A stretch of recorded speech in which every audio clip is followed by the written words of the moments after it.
जय हिंद साथियों। तो पिछली बार आरपीएफ कांस्टेबल की वैकेंसी इस बार की वैकेंसी की दोगुनी वैकेंसी थी, अर्थात 9,000 से भी ज़्यादा वैकेंसी थी। इस बार तो केवल 4,000 वैकेंसी है, अर्थात उसकी आधी वैकेंसी है।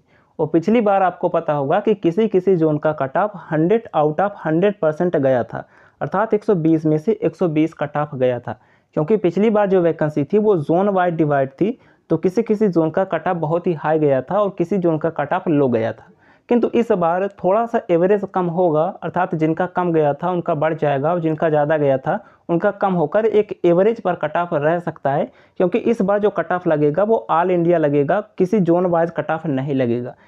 किंतु वैकेंसी कम है तो ये भी हमें मानना पड़ेगा, थोड़ा सा आपका जो राय स्कोर का टारगेट होना चाहिए वो अच्छा होना चाहिए। क्योंकि नॉर्मलाइजेशन किसको कितना मिलेगा ये किसी को नहीं पता होता। अब देखिए, पिछली बार जिनके 120 नंबर आए थे उन्हें नॉर्मलाइजेशन में भी अच्छा फ़ायदा हुआ था। तो वही नॉर्मलाइजेशन का स्कोर कार्ड मैं आपको दिखाने वाला हूँ कि कितना इन्हें नॉर्मलाइजेशन स्कोर मिला था। और डिपेंड करता है पेपर के लेवल पर, क्योंकि पेपर का लेवल अगर आसान आया तो बहुत सारे अभ्यर्थी ड्राई स्कोर अच्छा करते हैं। तो पेपर का लेवल अगर पिछली बार की तरह आया तो इस बार आपको किस सेक्शन में कितना टारगेट करना चाहिए उसके बारे में भी बात करेंगे। उससे पहले अगर आप इस भर्ती की तैयारी कर रहे हैं तो इसके लिए बेस्ट बुक जो कि इंग्लिश लैंग्वेज में आता है, क्योंकि सीबीएसई बोर्ड या फिर अदर जो इंग्लिश के बोर्ड हैं उन्हें इंग्लिश लैंग्वेज में बुक की ज़रूरत होती है। तो अगर आप इंग्लिश लैंग्वेज में बुक चाहते हैं तो आपको एजुका जोन की बुक मिल जाती है। और इसमें प्रीवियस ईयर के सभी साल में पेपर दिया गया है। प्रीवियस ईयर में जो भी पेपर आए थे उसका क्वेश्चंस इसमें दिए गए हैं, हर एक सेट का दिया गया है। और इसका डिटेल एक्सप्लेनेशन हर एक प्रश्न का, उससे रिलेटेड जो आगे के प्रश्न इस बार आपके एग्जाम में बन सकते हैं उन सभी को कवर किया गया है। तो ये एक कंप्लीट सॉल्व पेपर जो कि बेहतरीन सॉल्व पेपर है, इंग्लिश लैंग्वेज में आपको मिल जाता है, जहां से डायरेक्ट क्वेश्चंस आपके एग्जाम में बनने की मैक्सिमम पॉसिबिलिटी होती है। और इसका स्टडी गाइड भी आता है, क्योंकि सबसे पहले आपको कंसेप्ट करना ज़रूरी होता है।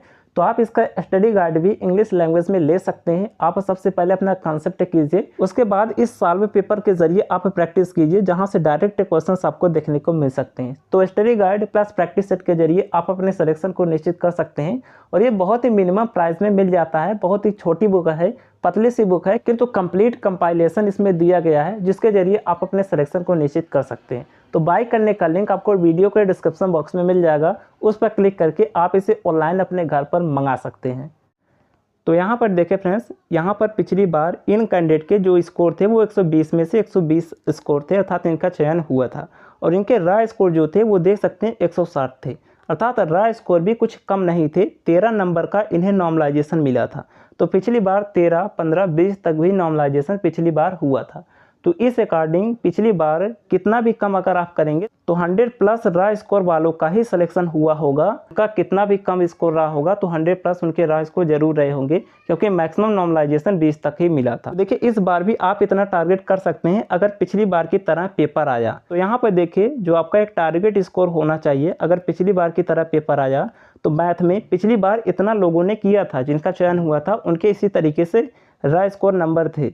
तो देखिए, 32 से 33 आपको करना होगा अगर पिछली बार की तरह पेपर आया मैथ में। रीजनिंग में भी आप 32-33 कर सकते हैं, क्योंकि अगर पेपर आसान आता है तो सारा का सारा खेल एक्यूरेसी का होता है। अगर आपने 1-2 क्वेश्चंस भी गलत किए तो आप बहुत पीछे चले जाएंगे।